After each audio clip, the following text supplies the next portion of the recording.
समाज सेवी और दार्शनिक स्वामी शिवानंद पर तैयार किया गया दूरदर्शन वृत्तचित्र a man and his vision.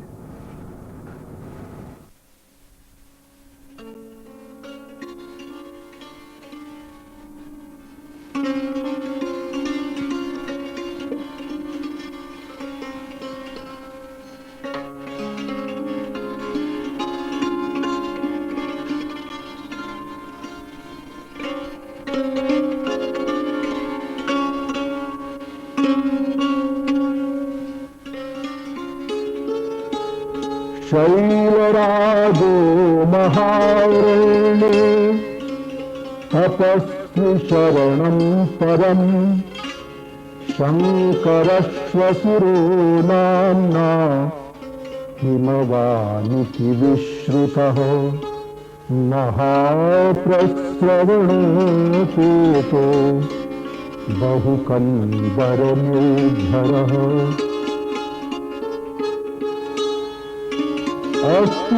अस्योत्तरस्यां दिशि देवतात्मा हिमालयो नाम नगाधिराजः पूर्वापरौ तोयनिधीरगायः स्थितः पृथिव्या इवमानदण्डः धातोत्कला वरुणो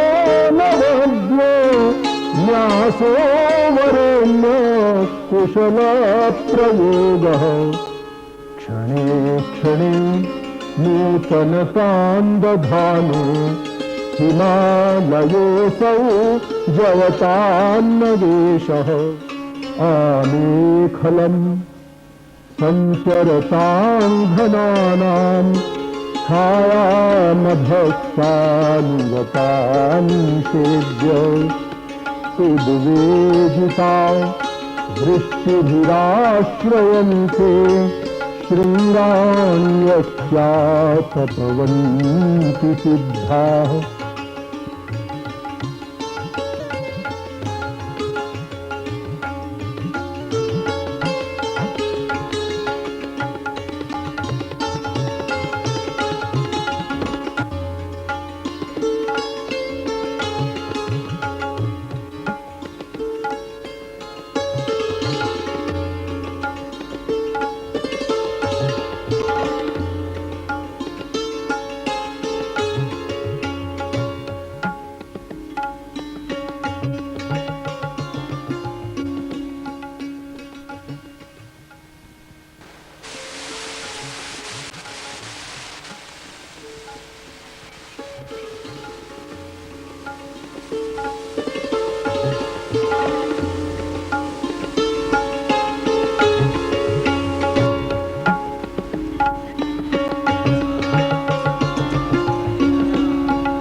The call of the Himalayas is the call of the spirit.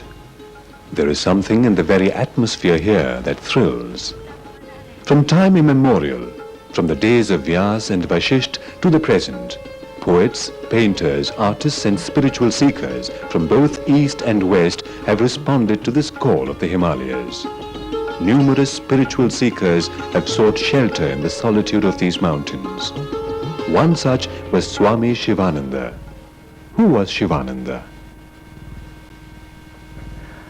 Gurudev Swami Shivananda Maharaj was a great lover of mankind. He was a great friend of humanity. And he was a great Desha-premi and a premi of Bharatiya Sanskriti. So his main message to modern mankind today in this disturbed 20th century was the message of our ancient darshan, that which said, man, essentially you are divine. You are not merely a human earth creature. You have got within you potential for wonderful divinity, qualities full of mercy and kindness and purity and knowledge and parobakar bhav and wisdom, satyam, jnanam, anandam, brahma. And therefore, life is a rare chance given to you in order to awaken this hidden and slumbering divinity within you. and make your life a glorious, resplendent manifestation of this inner, hidden, divine higher self of yours. He used to say, Thou art divine. Live up to it.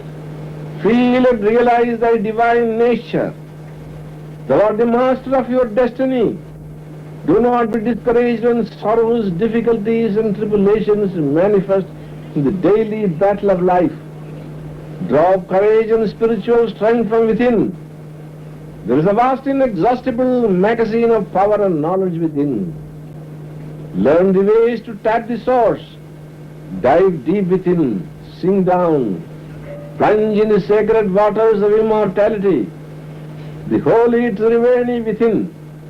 You will be quite refreshed, renovated and vivified when you go to the divine source and realize, I am the immortal self or Atman. Hey Swami, dear immortal self, be bold, be cheerful, though you are down and out, though you have nothing to eat, though you are clad in rags. The essential nature is such gone, existence absolute, knowledge absolute and bliss absolute. This outer cloak, this mortal physical sheath, is an illusory Maya production. Smile, whistle, laugh, jump, dance in joy and ecstasy. Sing Om Om Om, Ram Ram Ram, Sham Sham Sham, Shivoham Shivoham Shivoham, Soham Soham Soham. Come out of this cage of flesh. Thou art not this perishable body. Thou art the immortal self of Atman. Thou art sexless Atman. Thou art the son of king of kings, an emperor of emperors, Brahma the punishes the Atman who dwells in the chambers of your heart, Hridaya Guha. Act as such, feel as such, claim your birthright now from this very second. Feel as such, recognize, realize, not for tomorrow or the day after, but right now from this very second. Tattvamasi, thou art that one, Naranjan, thou art immortal self or Atman.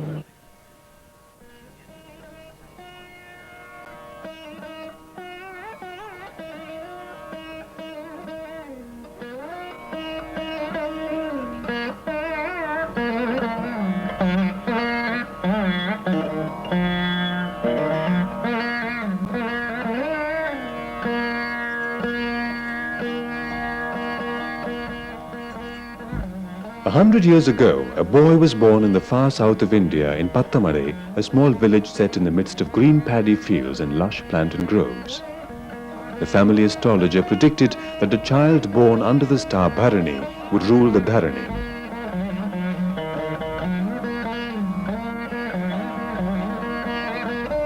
The family in which the child was born traced its lineage to Appaya Dikshitar, the famous saint scholar of the 16th century. The parents, Vengu Iyer and Parvati Ammal, named him Kuppuswami. Kuppuswami studied in Pattamade and Ettayapuram, where his father was employed in the palace. Even as a boy, Kuppuswami displayed spiritual tendencies. From school, Kuppuswami went to the SPG college in Tiruchirappalli. Even at that age, he displayed a desire to help. This led him to the Tanjore Medical College. Dr. Kuppuswami was a handsome youth. Soon he started a health magazine called Ambrosia, but after 4 years sailed to Malaya in search of greener pasture. In Malaya, Kuppuswami worked as a doctor in the rubber estates and later in Johor Bahru. Spiritual tendencies which were latent in him even in his childhood now became more manifest. A stage came in his thinking when he was possessed by an irrepressible urge to find the truth of things, to find the meaning behind life. At the height of his career and material affluence, he gave up his job and left the shores of Malaya in quest of truth. Kuppuswami now headed straight for Kashi with the one thought in his mind: I must realize God now. In Kashi, he poured his heart out to Lord Vishwanath, the Lord of the universe. Kuppuswami shivered in the North Indian winter, and the Good Samaritan gave him a blanket and bought him a ticket to Pandharpur. At Pandharpur, the doctor distributed the few coins he had to the poor and surrendered himself totally to the mercy of the Lord. he became a parivrajaka, a wandering mendicant. Kupaswami wandered thus in the scorching heat of the Maharashtra countryside and in the Vindhyas. Months passed before God guided him to Rishikesh, where one Swami Vishwananda initiated him into sannyas. Dr. Kupaswami now became Swami Sivananda Saraswati. It was on the 1st of June 1924. Kupaswami was 36 then. He had taken the spiritual plunge, never to look back again.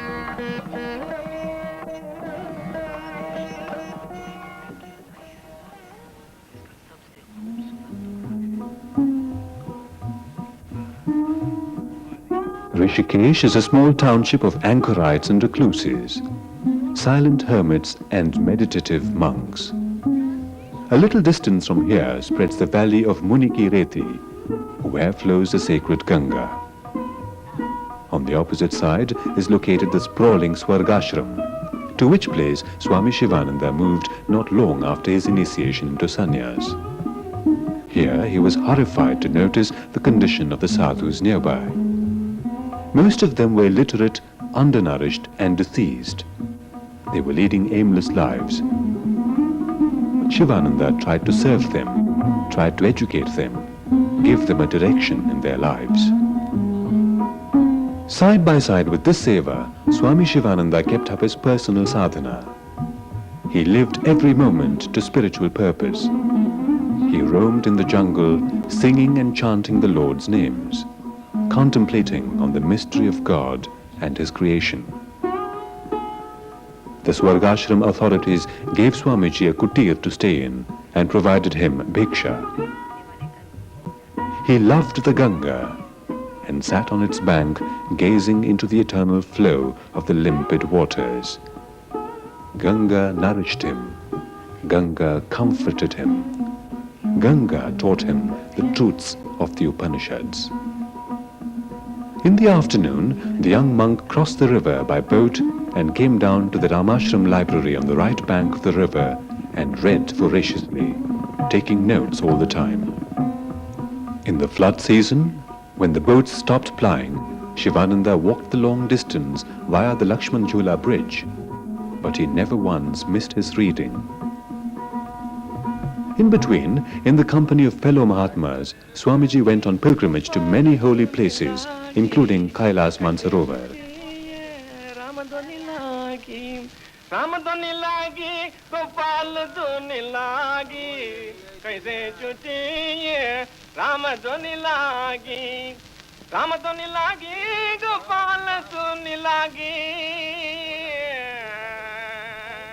I love the Ganga and the Himalayas. Ganga is my mother divine. The Himalayas is my father divine. They inspire and guide me, says the master, who more than anyone else was responsible for making Rishikesh and yoga familiar to the 4 continents.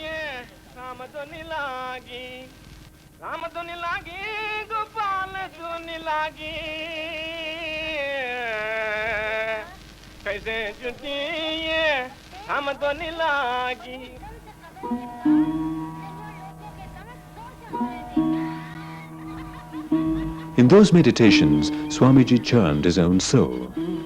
Experiences were many. And one day, someday, thought expired into experience, and truth became manifest.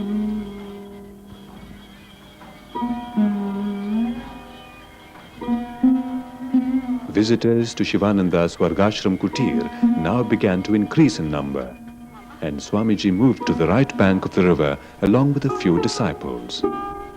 An ashram slowly grew round him. To give it shape and to serve the public in a more methodical manner, Swami Shivananda founded the Divine Life Society in 1936. Today, half a century later, the society has branches almost all over the world, spreading Swami Shivananda's gospel of selfless service and cosmic love. Throughout the 30s, Shivananda toured various places in India, spreading Kirtan Bhakti, giving spiritual discourses and training people in Yogasana and Pranayama.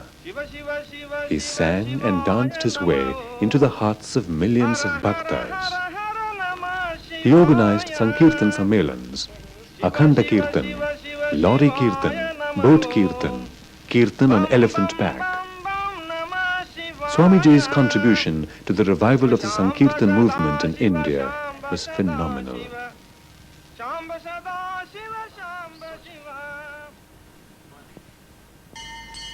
The temple is the heart of the institution. The presiding deity here is Lord Vishwanath. The beautiful Shiva Lingam seems to proclaim that God is one. Right behind is Murali Manohar, exquisitely carved in black stone. Krishna was Sivananda's Ishta Devata.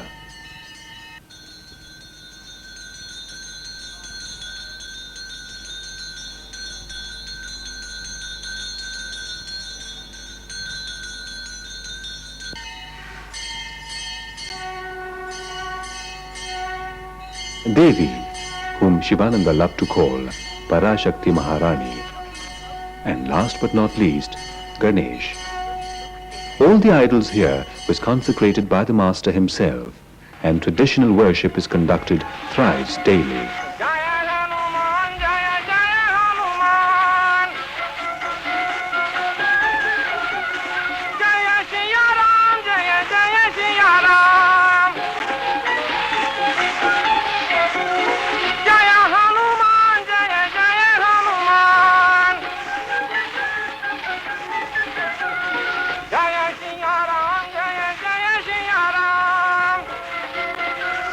The well-stocked library is one of the service wings of the Divine Life Society. By personal experience during his days of tapasya, Swamiji found that the spiritual seeker should be freed from the bother of begging for food, good books and medical aid. When he founded the Divine Life Society, he made sure that he started a good library. The printing press is the nerve center of Sivananda's mission. If enough money does not flow in, I will shut down the kitchen and take bhiksha outside, but the press must go on. That was Swamiji's mission. Dissemination of spiritual knowledge was a passion with him. It cut at ignorance, the root of human misery. Thanks to Sivananda, the highest Vedic knowledge is today available in the simplest language to everyone, everywhere. The Yoga Vedanta Forest Academy is a training wing of the society. Regular classes are held here and training is given the theory and practice of yoga and Vedanta. Both resident monks and visiting professors conduct the classes, and emphasis is laid on the integrated development of body, mind and soul.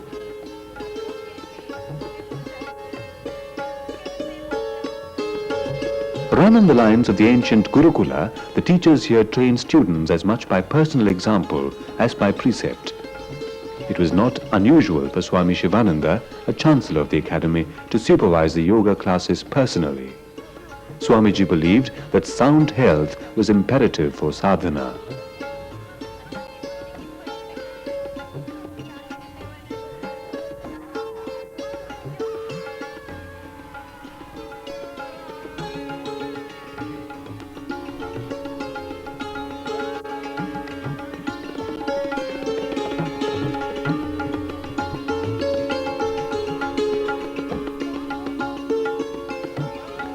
The Sivananda Charitable Hospital, started as a dispensary in a humble way by Swamiji, has expanded over the years.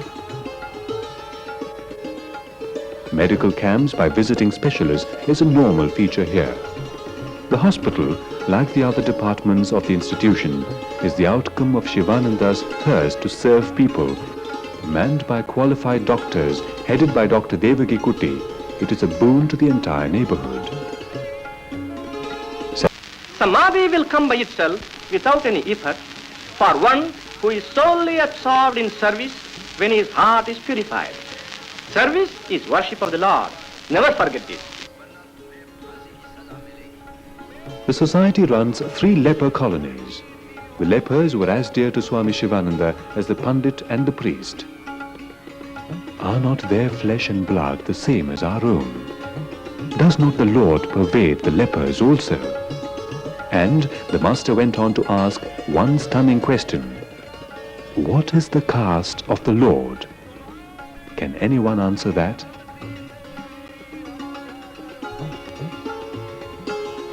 In the dining hall or Annakshetra, hundreds of resident inmates, visitors, sadhus and the poor are fed thrice a day round the year.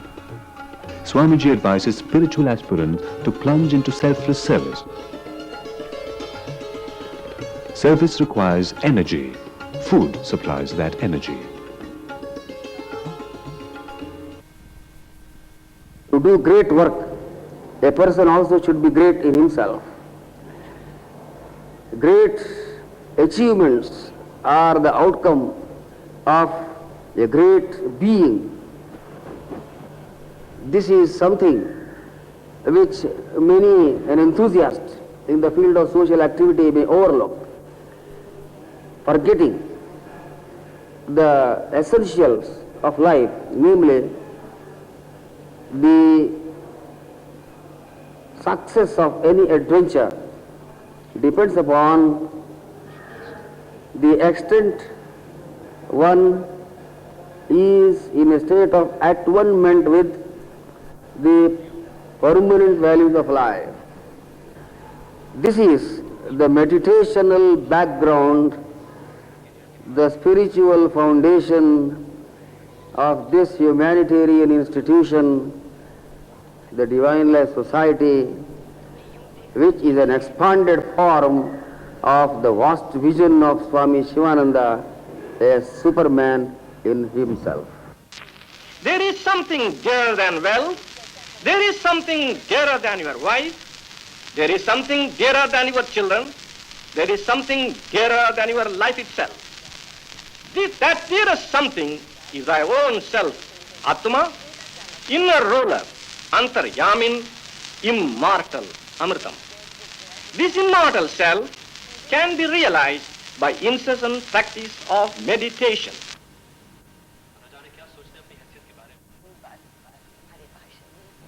In 1950, Swami Sivananda set out on a 2-month tour of India and Ceylon to preach and teach, to serve and love, to console, comfort and cheer, to bring new hope into the lives of millions. In his own words, he bathed and bathed again in the ocean of the multitude's devotion to the Lord. Sivananda's special interest in the younger generation made him visit 8 universities and 25 other educational institutions during his brief tour of 2 months. Here is the small kutir where lived Swami Sivananda for well nigh 30 years. Here is Swamiji's writing desk. He wrote religiously at a fixed time every day.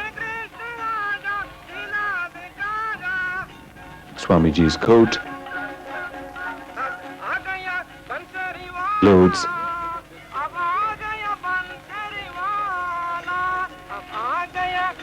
shoes. Sivananda had hardly any possession to call his own. The puja room.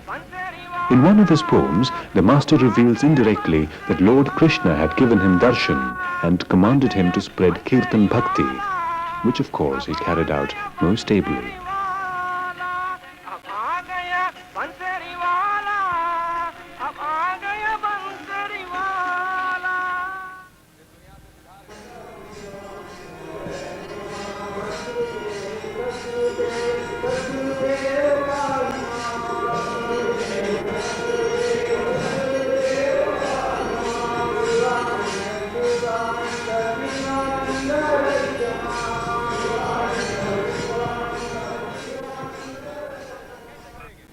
Swami Sivananda merged with the cosmic in 1963. The holy Samadhi shrine is where his mortal frame is interred. The place is spiritually vibrant and is holy beyond compare. It serves as a focal point for the devotees to concentrate upon. Man-made barriers of caste and creed, language and religion, color and sex just don't exist here. Here, all are equal. All are children of the Lord. They sit as one in the satsang. They pray as one in the temple. there is total harmony, total unity, total freedom. The spirit of Sivananda lives on still. There are some popular misconceptions about the life spiritual. One is that religion is for retired people. Swami Sivananda says, no. Youth is the period for yoga abhyas. He stresses physical fitness. He says the body is the chariot of the soul. Keep it strong and healthy and do the maximum service to the world. Service is worship. Some people say, we are householders. What can we do? Wrong again. Divine life is as much for the man with wife and children as for the sannyasi. In his view, marriage is a sacrament and grihasthasrama is a strict life of selfless service, of dharma pure and simple, and all that is good and all that is helpful to humanity. The life of an ideal householder is as difficult as the life of an ideal sannyasi. Both are conducive to mukti. Then there is this last idea that spiritual life and worldly life are two separate things, far from the truth. Swamiji Maharaj says that man is spirit residing in the body and his life is nothing if it's not spiritual. Modern man fails to grasp this point, and Sivananda tells him, give the spiritual orientation to life itself. Feel that the whole world is your body, your own home. Melt and destroy all barriers that separate man from man. Idea of superiority is ignorance or delusion. Isha Vasimidam Sarvam. Develop Vishwaprem, all-embracing, all-inclusive love. Unite with all. Separation is death. Unity is eternal life. The whole world is Vishwabrindavan. Feel that this body is a moving temple of God. Wherever you are, whether at home, office, know you are in the temple of God. Every work is an offering unto the Lord. Feel that all beings are images of God. Transmute every work into yoga or an offering unto the Lord. Have akarta, sakshi bhav if you are a student of Vedanta. Have nirvita bhav if you are an aspirant in the path of bhakti. Feel that God works through your hands, that one power works through all hands, sees through all eyes, hears through all ears. You will become a changed being. You will have a new angle of vision. You will enjoy the highest peace and bliss.